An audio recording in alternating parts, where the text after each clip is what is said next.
কেমন আছো? ভালো। জানতে চাইলাম না আমি কেমন আছি? আমারে তালাক দেওয়ার পরে তো খারাপ থাকার কোনো কারণ নেই। এত কিছুর পরেও তুমি আমার সাথে এত রাতে দেখা করতে এলা? কেন আসছি জানি না। জরুরি কিছু বলবেন? আপনি? তুমি আমার সাথে আপনি করে কথা কইতেছ? তুমি করে কর অধিকার কি আমার আছে? জরুরি কিছু থাকলে বলেন। এত রাতে আমার সঙ্গে কেউ দেখলে আপনার বদনাম হবে। আমার কি আর বদনাম হবে? বদনামের আর আছে কি আমার? আচ্ছা, মা কেমন আছে? আচ্ছা, ভালো আছে। মারে কইেন আমি আমার ভুল বুঝতে পারছি,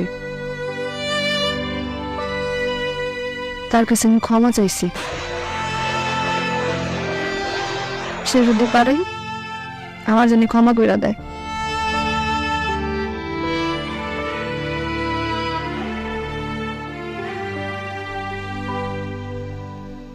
আচ্ছা, আপনার কাছে মাপ চাওয়ার তো মুখ নাই আমার। কোন মুখে মাপ চাবো আপনার কাছে? তারপরও যদি আপনি পারেন আমার মাফ করে দিয়েন। আপনি একটা কথা কইছিলেন না, সব মানুষটাই তার কর্মফল ভোগ করতে হয়। কর্মফল ভোগ করার পরে কি যে মানুষটা আবার সবকিছু ফিরা পায়, প্রায়শ্চিত্ত করতে পারে? এই কথা কেন কইতেছে? প্রায়শ্চিত্ত শেষে যদি আবার সবকিছু আগের মতো ফিরে পাওয়া যাইত, তাইলে আমি মরণের আগ পর্যন্ত অপেক্ষা করতাম কবে আমার প্রায়শ্চিত্ত শেষ হবে।